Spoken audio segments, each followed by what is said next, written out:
Hello students, welcome back to my channel. कैसे हो आप सब? उम्मीद करती हूँ बेटा सभी अच्छे होंगे और अपना ख्याल भी रख रहे होंगे। तो बेटा आज हम करने जा रहे हैं अपनी 7th क्लास की इंग्लिश सब्जेक्ट। ठीक है, वर्कशीट नंबर 2 करेंगे। 14 तारीख की आपकी ये वर्कशीट है। ठीक है, जिसमें बेटा हमने अपनी लास्ट वीक में वर्कशीट नंबर 1 की थी इंग्लिश सब्जेक्ट की। ठीक है, मंडे को ही की थी। ऐसे ही आपकी सीक्वेंस वाइज आती जाएंगी सभी सब्जेक्ट की। और एक जनरल वर्कशीट होती है जो डेली की 2 आती हैं तुम्हारी बेटा, वो मैंने अपलोड कर दिया, तो वहाँ से चैनल से चेक कर लेना। एक बार आप चैनल पर चेक कर लिया करो। ठीक है, तो आपको वहाँ पर मिल जाएगी। हो सकता है कई बार नोटिफिकेशन ना मिले, तो आप चैनल से चेक कर लिया करो। ठीक है, तो चलिए स्टार्ट करते बेटा। आज हम क्या पढ़ेंगे इसमें? दी 3 क्वेश्चंस। तो 3 क्वेश्चन या 3 पर्सन के बारे में पढ़ेंगे जो कि किसके, एक राजा के दिमाग में आते हैं। ठीक है, एक स्टोरी एक किस्म की है। तो चलिए बेटा क्या है इस स्टोरी में वो पढ़ते हैं। तो इसमें बेटा सबसे पहले आपको दिया है match the word with the right picture. तो आपको 2 वर्ड दिए गए हैं, एक तो किंगडम और एक किंग, और 2 आपको यहाँ पर पिक्चर्स दी गई हैं।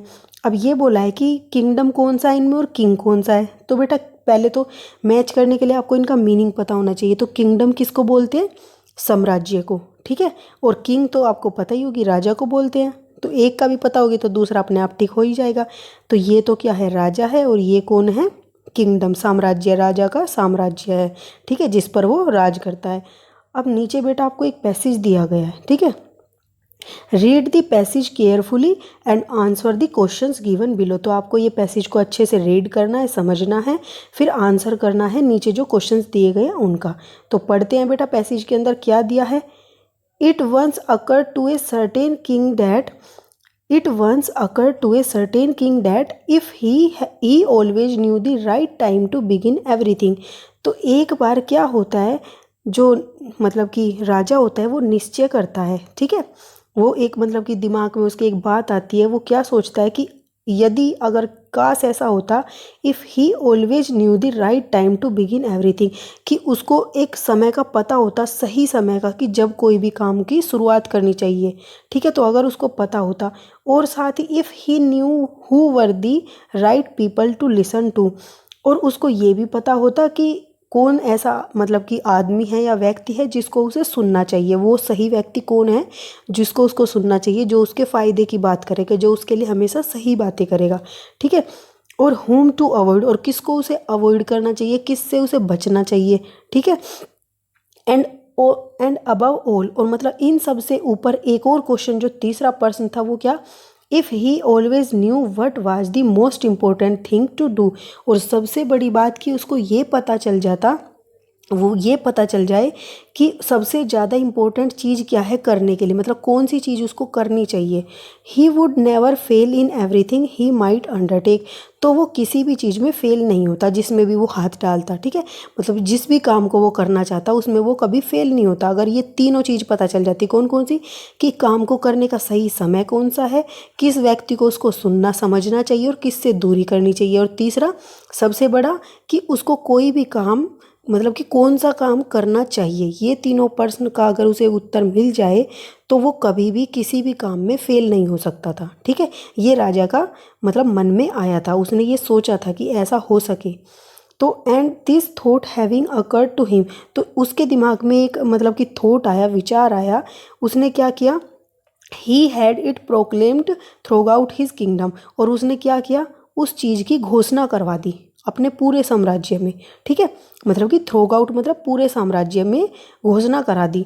क्या घोषणा कराई, he would give a great reward to anyone, वो किसी को भी एक मतलब कि बहुत बड़ा इनाम देगा। Who would teach him what was the right time for every action, जो उसको ये बता दे, जो उसको ये पढ़ा दे कि सबसे अच्छा समय कौन सा है किसी भी कार्य को करने का। और who were the most necessary people, और सबसे मतलब कि नेसेसरी पीपल यानी कि सबसे लाभदायक कह लो। ठीक है, या ज़रूरतमंद व्यक्ति कौन सा है उसके लिए। और who and how he might know, और यह वो कैसे जान पाए कि who was the what was the most important thing to do, और कौन सी ऐसी चीज़ है जो उसको करनी चाहिए सबसे इम्पोर्टेंट। तो अगर कोई भी उसको ये 3 मतलब प्रश्न का उत्तर दे देगा तो वो उसको एक बहुत बड़ा रिवॉर्ड देगा। अब यहाँ पर रिवॉर्ड क्लियर नहीं है क्या देगा, बस ये बोला गया कि रिवॉर्ड देगा उसको, बहुत बड़ा ग्रेट रिवॉर्ड दिया जाएगा। ठीक है, ये घोषणा उसने करवा दी थी। तो ये थी पूरी स्टोरी बेटा। अब इस पर कुछ क्वेश्चंस करते हैं। फर्स्ट क्या है कि answer the following questions by choosing the right option. First है who wanted to know the right time to begin everything. तो कौन जानना चाहता था, हु वॉन्टेड मतलब कौन जानना चाहता था, क्या जानना, to know the right time मतलब कि सही समय के बारे में, टू बिगिन एवरीथिंग किसी भी काम को शुरू करने के लिए। तो कौन जानना चाहता था, मिनिस्टर जानना चाहता था, किंग जानना चाहता था, या सोल्जर जानना चाहता था। तो बेटा किंग जानना चाहता था। हमने अभी स्टोरी में क्या पढ़ा, किंग के बारे में पढ़ा, ठीक है। तो इसका आंसर क्या हो गया, बी। अब सेकंड क्वेश्चन क्या है बेटा, what was the reward for answering the 3 questions. तो उसने अब पूछा गया कि कौन क्या रिवॉर्ड था आंसर करने का, जो 3 क्वेश्चंस का आंसर देगा उसको क्या रिवॉर्ड मिलेगा। तो सम गोल्ड यानी कि कुछ सोना मिलेगा, या land own by the king, या फिर मतलब कि जो राजा के पास ज़मीन है वो देगा, या नो रिवॉर्ड, या कोई रिवॉर्ड नहीं देगा। तो बेटा उसमें ऊपर क्लियरली मेंशन तो नहीं किया गया, लेकिन नो रिवॉर्ड तो हो नहीं सकता, उसने बोला है कि वो कोई ना कोई रिवॉर्ड देगा। तो ऊपर के 2 में से कोई सा भी आप लिख सकते हो, जो भी आपको लगे, ठीक है। तो कई बार क्या होता है, वो छोटा सा टुकड़ा दे देता है ज़मीन का किसी को, अगर प्रश्न हो जाता है किसी पे, या फिर मतलब कि किसी को सोने जवाहरात दे देता है, ठीक है, अगर किसी से खुश होता है। तो इन दोनों में से कोई भी आप ऑप्शन लिख सकते हो, जो भी आपको लगे, ठीक है। The word proclaimed means. तो बेटा वर्ड प्रोक्लेम्ड का मीनिंग क्या हुआ, इसका मीनिंग होता है an announcement by the king, मतलब कि जो राजा के द्वारा घोषणा की गई, अनाउंसमेंट करना, किसी चीज़ की घोषणा करना, तो वो क्या था, प्रोक्लेम्ड, ठीक है। अब फोर्थ क्वेश्चन क्या है बेटा कि the king thought if he knew all the 3 question answers he would. अब मतलब कि राजा ने क्या सोचा, अगर वो तीनों क्वेश्चन का आंसर जान जाए तो ही वुड मतलब कि वो क्या होगा उसके साथ, he would never fail at any time, he fail at every time, और ही फेल। तो क्या वो मतलब कि कभी फेल नहीं होगा, क्या वो फेल हो जाएगा हर बार, या फिर वो फेल होगा। तो वो कभी भी फेल नहीं होगा, इसका मतलब फर्स्ट आंसर इसका हो जाएगा, ठीक है। अब थर्ड क्वेश्चन क्या है बेटा, the three questions the king wanted to know were, मतलब वो 3 क्वेश्चंस कौन से थे जो राजा जानना चाहता था। तो फर्स्ट में बोला है what was the right dash time या ईयर, मतलब वो कौन सा साल है या कौन सा समय है, टू बिगिन एवरीथिंग मतलब किसी भी काम को शुरू करने के लिए, तो वो कौन सा समय है, ठीक है, साल नहीं समय, तो इसमें टाइम आएगा, क्या लिख दोगे, टाइम, ओके।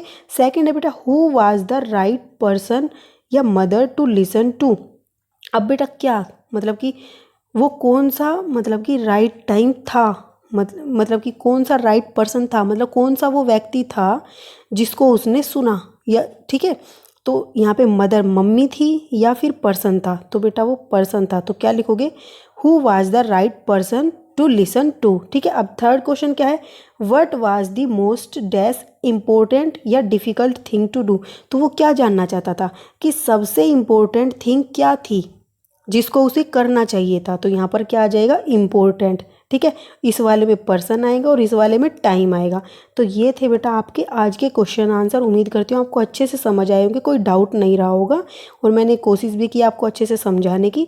दूसरी वर्कशीट जो है बेटा उसके आंसर सॉल्यूशन आपको चैनल पर मिल जाएंगे, आप वहाँ से देख लेना चैनल पर जाकर, ठीक है। तो इस वीडियो में बेटा इतना ही। अपना जो नेक्स्ट टॉपिक होगा हम अपनी नेक्स्ट वीडियो में करेंगे। तब तक के लिए ऐसे हंसते रहिए, मुस्कुराते रहिए, पढ़ते रहिए और आगे बढ़ते रहिए। Thank you.